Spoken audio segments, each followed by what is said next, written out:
Saya kan ditawarin untuk menjadi DPR RI juga waktu dulu legislatif. Istri kata istri, udah dulu sholat dulu lah 2 rakaat. Kamu lihat nggak ada feel-nya nggak di situ?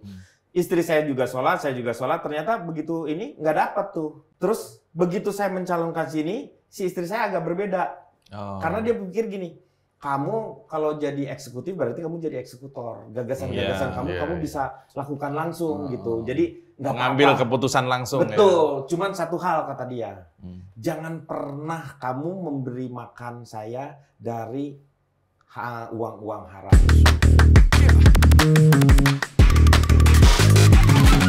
Contohnya, Jogja dikenal sebagai kota pelajar, ya kan? Ada lagi kota Malang, ada Bogor, ada Bandung. Ini kalau insya Allah Kang Denny Chandra diberi amanah oleh masyarakat Bandung jadi wali kota, mau dikenal sebagai kota apa? Sebenarnya jangan Bandung kota bunga lagi lah. Bandung itu nggak bisa ngapa-ngapain. Bandung itu adalah kota jasa, seni dan budaya. Udah aja. Itu ya? Iya itu. Dan ikonnya di Bandung itu bukannya si gedung sate, bukan kan? Itu kan Pemprov. Oh iya Pemprov. Sebenarnya Bandung itu lebih luar biasanya lah karena punya gedung Merdeka. Walaupun itu kepunyaannya Setnek.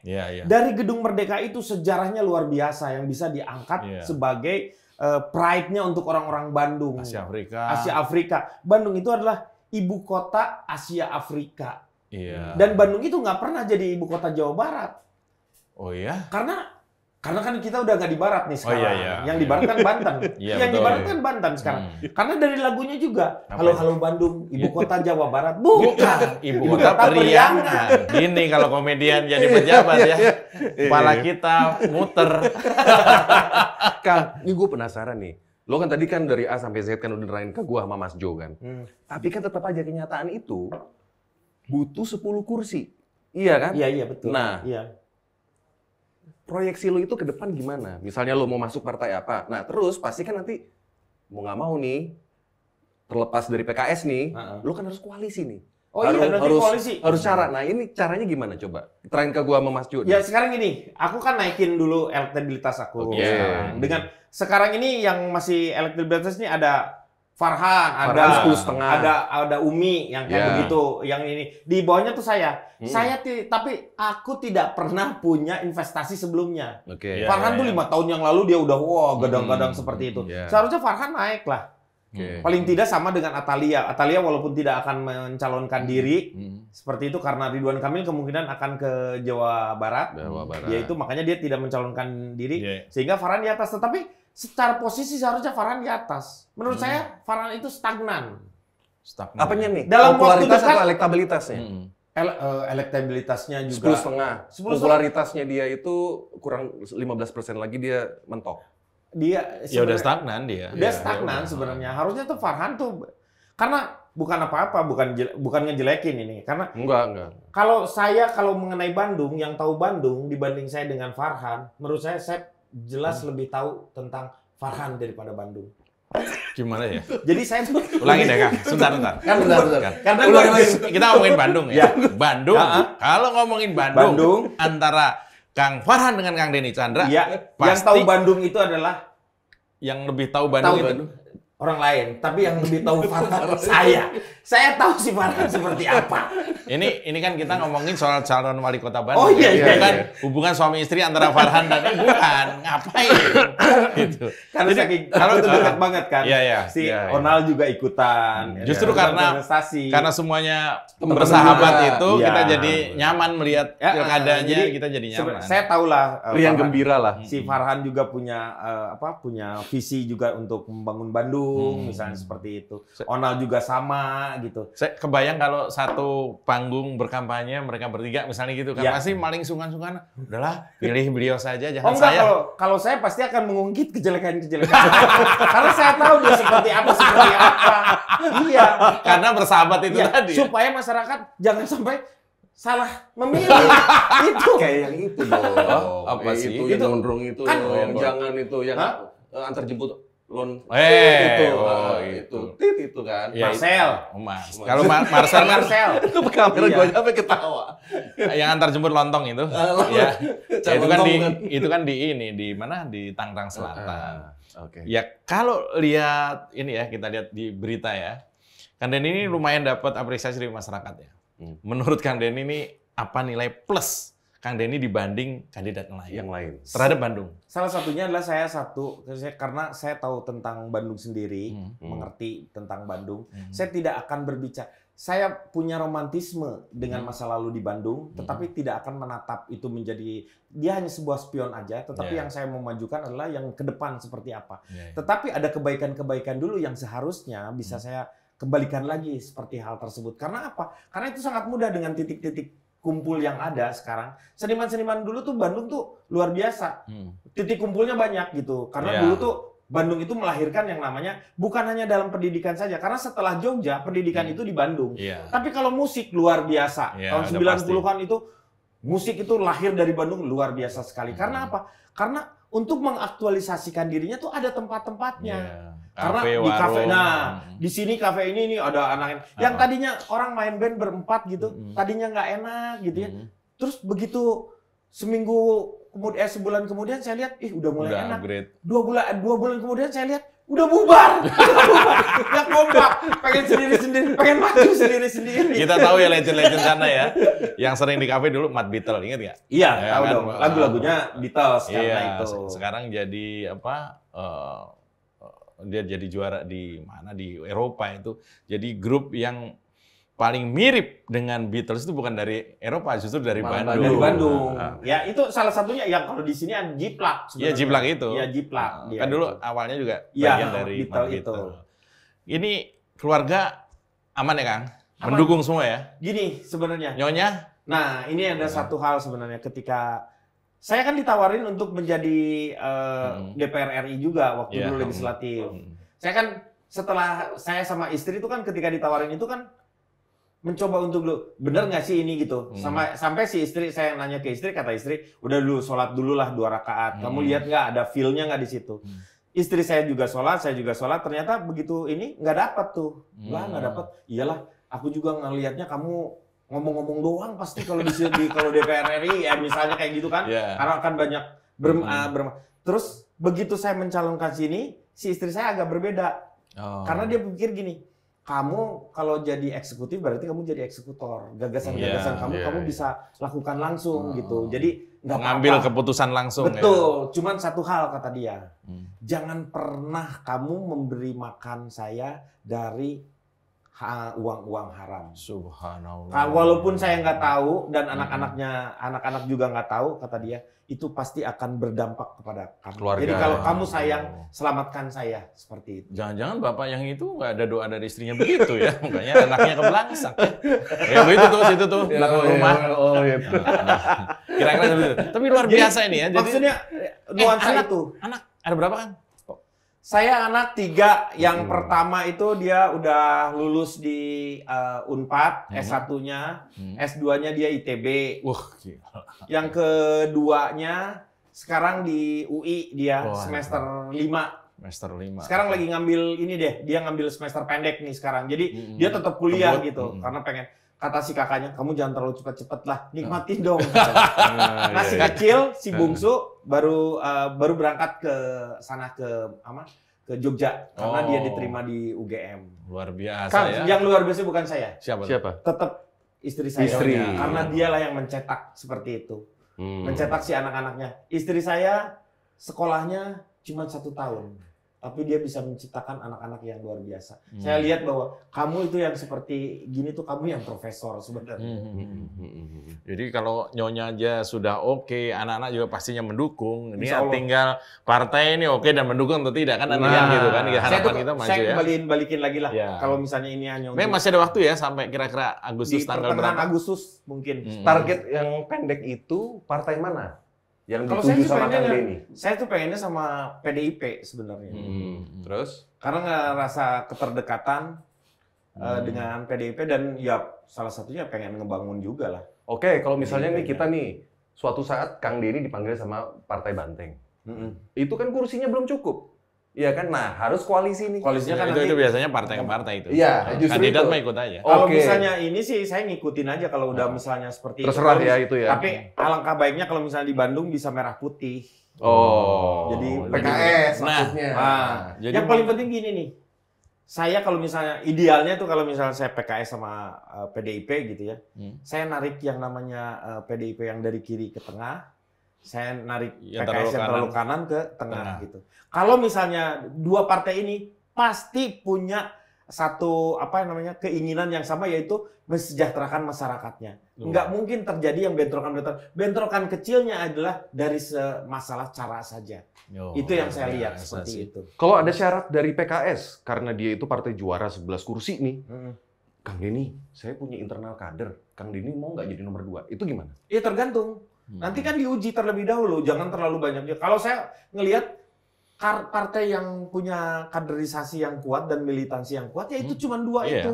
PKS yang lainnya mah pragmatis menurut saya. Betul. Yang gampang aja gitu ya, seolah-olah gitu. Padahal kader itu sangat penting menurut saya. Jadi dilihat aja. Jadi kalau mereka memungkinkan bahwa saya ternyata lebih bisa di satu, ya harusnya saya di satu. Makanya ada uji-uji tersendiri seperti itu untuk melihat satu atau 2-nya. Ini agak random, di Bandung itu pemilihnya kalau salah lebih dari 60% juga Gen Z, anak-anak muda. Kira-kira seperti itu.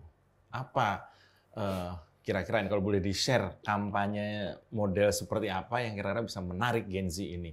Mungkin ini sedikit dapurnya kita. Tunggu, gue tambahin juga pertanyaan lo. Apa mau ikut seperti 02 yang misalnya itu pakai AI joget-joget aja?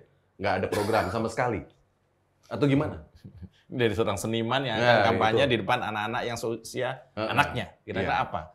Salah satunya? Salah satunya gini, seperti tadi saya masuk di dalam kekhawatiran saya adalah tadi masalah pendidikan.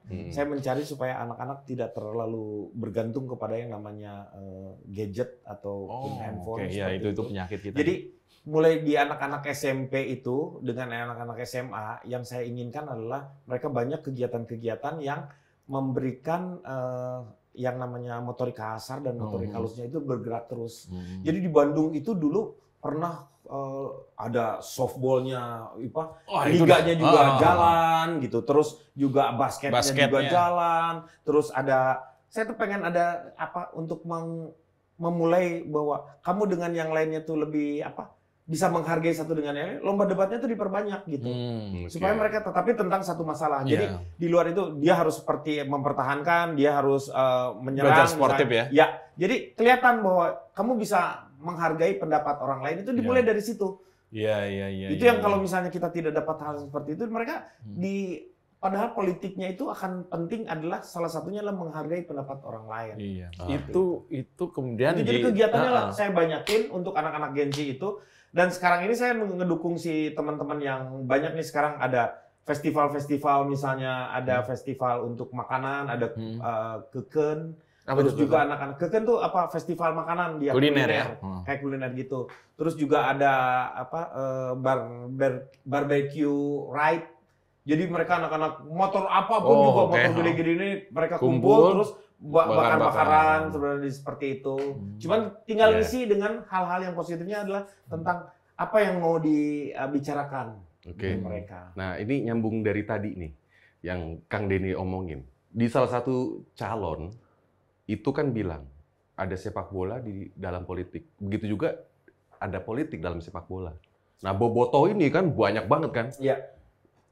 Kang Denny ini nanti dalam kampanyenya mau narik-narik si bobotoh ini atau enggak? Iya. Sebenarnya mau tidak mau saya akan punya kepentingan dengan hal tersebut. Saya sebagai orang Bandung juga punya kepentingan terhadap masalah Persib juga. Saya sebenarnya pengennya sih kalau misalnya saya mampu sih pengen bikin konsorsium. Jadi supaya tidak terjadi yang namanya paling tidak 51% itu Persib itu dipunyai oleh masyarakat Bandungnya itu sendiri.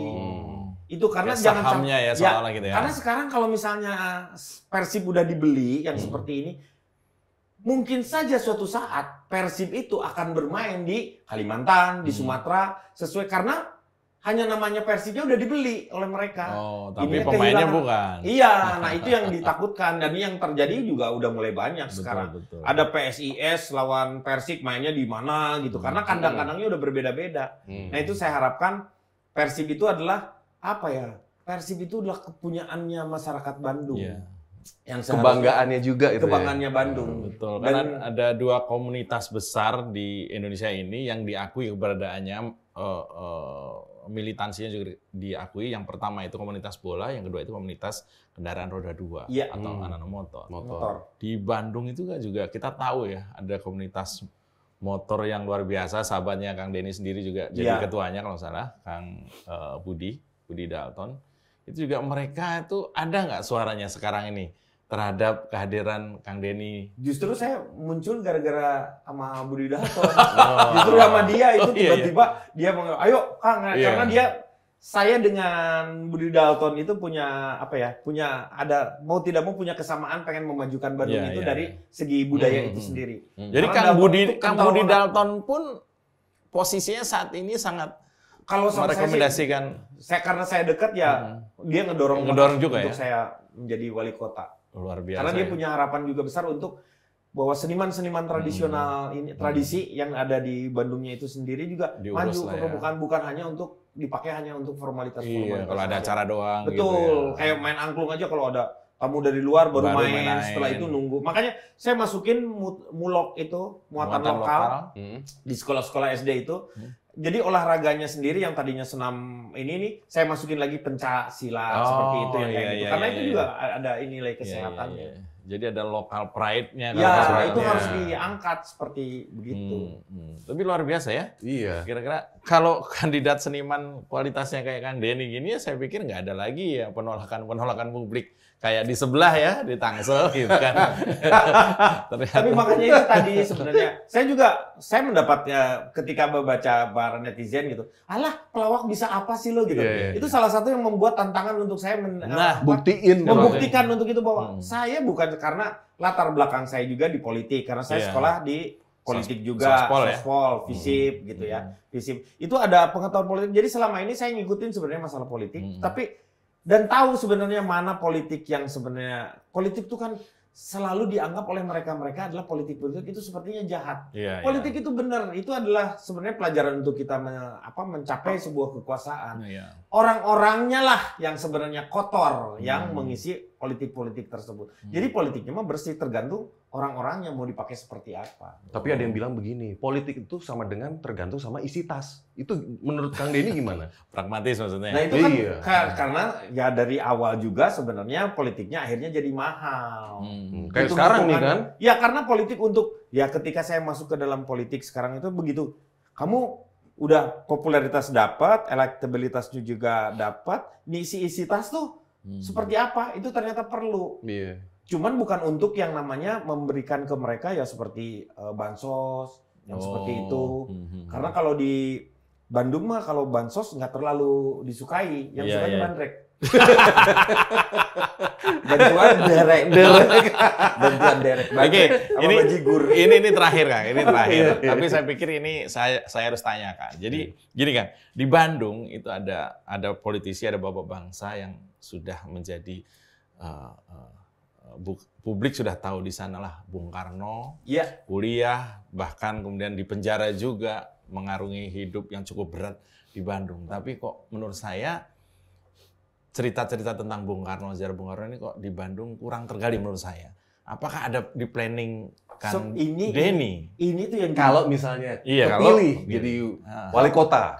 Ini nih salah satunya bahwa Bung Karno dengan Bandung itu tidak bisa terpisahkan. Betul. Karena Bung Karno sendiri kalau misalnya mau kembali itu ya kota Bandung lah yang menjadi kota. Dan Bandung itu membuat karakter seorang Bung Karno. Makanya saya selalu bangganya itu salah satunya adalah Bandung itu adalah salah satunya ibu kota Asia Afrika. Yang kedua, sebelum perjuangan itu dimulainya itu di Bandung terlebih dahulu ketika menyerah yang namanya itu di situ sebenarnya di Bandung itu mempunyai nilai sejarah sekali. Nah, anak-anak sekarang ini karena begini nih, itu tuh adalah warisan-warisan dulu. Ketika Orde Baru itu dia punya kesempatan untuk meredam yang namanya karismanya Bung Karno harus diredam karena berbahaya pada saat itu kalau misalnya. Nah, politik itu dipakai oleh para sejarah itu dibuat oleh para pemenang. Betul. Nah, makanya yang kita kembalikan adalah kemurnian bahwa ini bapak bangsa yang punya punya banyak sekali kan sejarah di Bandung kan. secara pemikiran juga luar biasa yang seperti itu. Dan itu tuh ini yang seharusnya diberikan kepada si anak-anak juga kembali sebenarnya. Udah kayak begitu. Masa nggak dilirik sama merah sih? Sama banteng. Ternyata punya niatan yang keren banget terhadap sejarah Bung Karno. Ya iyalah harus kayak gitu. Kita harus ini. Kang, ini terakhir dari gua. Tadi kan terakhir dari Mas Jo. Iya. Ada titik-titik pesan buat calon pemilih di Bandung. Silakan. Gimana? Sebenarnya untuk masyarakat Bandung bagi saya, kamu jangan pernah mau dibayar untuk apapun ketika Anda memilih. Percayalah. Dengan ketika kamu tidak usah harus memilih saya, tetapi pilihlah orang yang tepat menurut diri kamu gitu. Nggak usah harus memilih misalnya, pilihlah saya, nggak usah. Tetapi dengan hati nurani, tanpa ada embel-embel kamu dikasih ini, dikasih itu. Karena apa? Kita harus membangun Bandung dari sebuah keberkahan. Itu sangat penting. Ketika semuanya berjalan dengan baik, insya Allah Bandung pasti akan maju. Siapapun yang akan menjadi pemimpinnya. Luar biasa, Denny Chandra untuk Kota Bandung. Kang, siap. Thank you ya. Sama-sama. No. Ciao.